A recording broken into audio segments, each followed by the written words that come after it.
first thing I'd like to say is I want to thank the Rose Bowl. We've had a tremendous experience so far. Everything's been really organized. Our players have got a chance to have some really unique experiences. Same thing with our coaches. You know, the Rose Bowl, as we all know, is first class and has been from the beginning. So we're excited about being here. It's been a great opportunity. I would like to say, and I've sent this message out already, I don't know if you've got it, I would really appreciate one of these Rose Bowl helmets for my man cave. We've already sent out a request for that. But yeah, it's been great, and I think practices have been good. We got a lot of work done in State College, and then we were able to get out here. The StubHub Center has been excellent for our practice purposes. Sports coach, I want to talk about the moment in the tunnel. We talked with Nick Scott and Marcus Allen about how they come towards you and you push them back, and then they come towards you and they push them back. That moment for you with the Rose Bowl and just with those guys in general, how special do you think that's going to be, and how much more amped up will that moment be for you in the tunnel? Yeah, you know, Nick Scott is a guy probably we haven't talked about enough. He has been a tremendous leader for us on special teams and really with defense. We do a thing that we call Ultimate Teammate, which, you know, typically in team meetings we start with either our core values or Ultimate Teammate and have somebody kind of say that. An Ultimate Teammate is basically who's the guy in the program that everybody respects for how they handle their business both on and off the field. And Nick's a guy that a lot of people mention. He's always got a positive attitude. He brings great energy to practice and meetings. He's very appreciative of the opportunity that he has at Penn State. He's very appreciative of the teammates and the type of culture that we have. So he's been great. He really has. And you know, he's one of the guys that understands that, you know, we talk about this a lot, that it's a special trait to figure out in life that, you know, you're going to work hard the rest of your life in whatever, you know, venue, whatever whatever job or journey you're on. So you might as well have fun while you're doing it, and he has the ability to do that and also affect others. And I think, you know, going out for games, he's just one of those guys that wants to get out on the field and have fun. Him and Marcus Allen, they want to get out on the field, and trying to hold him back. There's usually somebody there kind of counting down when we're allowed to run on the field. You know, but I usually have a little bit bigger impact on holding them back than the countdown person does. So I think it's just another thing that they want to have fun and they want to show how badly they want to get out in the field and compete. When you were at your previous institution, you started recruiting Trace McSorley, and there were some recruiters that didn't think he had the measurables to play quarterback. What did you see in his physical and mental makeup that convinced you that he could play quarterback at a major college level? Yep.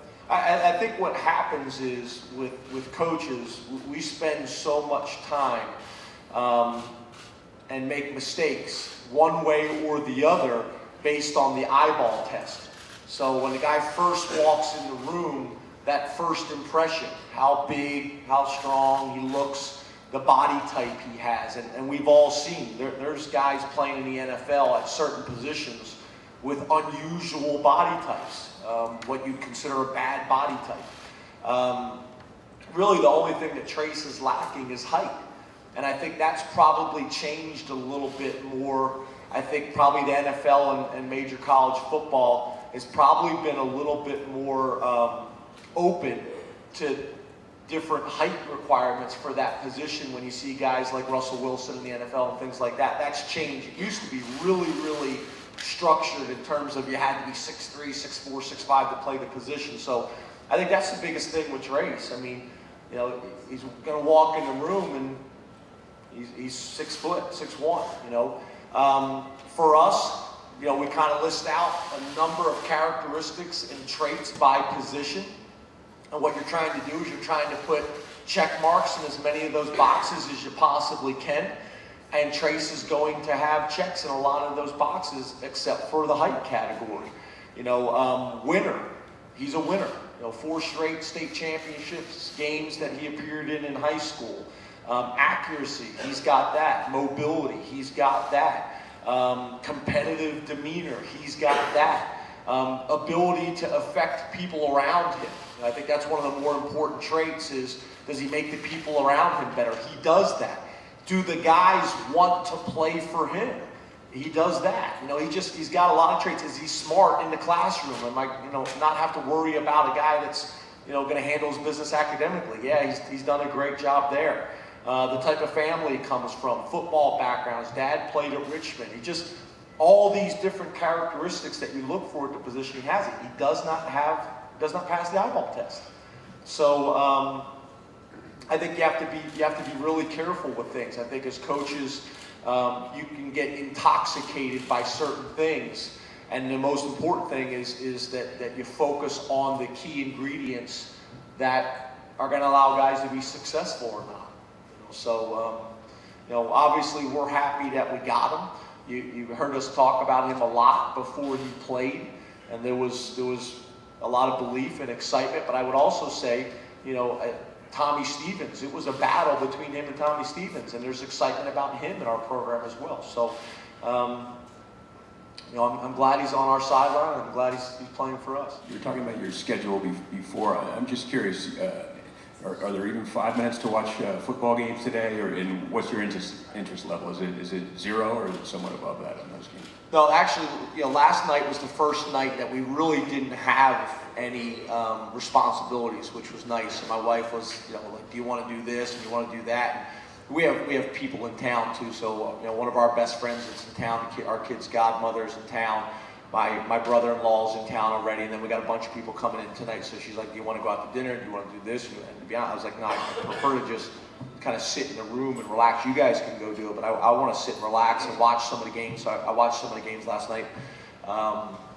Watched the Florida State-Michigan game, just kind of sat on the couch and vegged, and we ordered room service, which was awesome. But yeah, when I have downtime, I love to watch other games, other college games. And then I'm constantly kind of sending messages to the staff. So, one of my biggest pet peeves is players that reach the ball out, on third down for first downs, or reach the ball out on the goal line. So, there was a fumble the other day in one of the games, and I sent that out to our video guy because now I'll use that the next day in our team meeting. You end up having the ball on the 1 yard line, you end up giving the ball back on a touchback. So I'm constantly looking for things that I see in games that I think are lessons that our players can learn from. Have our video guy cut those things out, and then we show it in our team meetings the next day. So there's an aspect where it's just I want to enjoy the game and watch it, but there's also the aspect where I'm looking for things that hopefully our guys can learn from and pull out and use for messages with our coaches, with our staff, and with our players. So yeah, any downtime that we have, I love just kind of sitting on the couch, watching games, or playing with my daughters. That's really about it.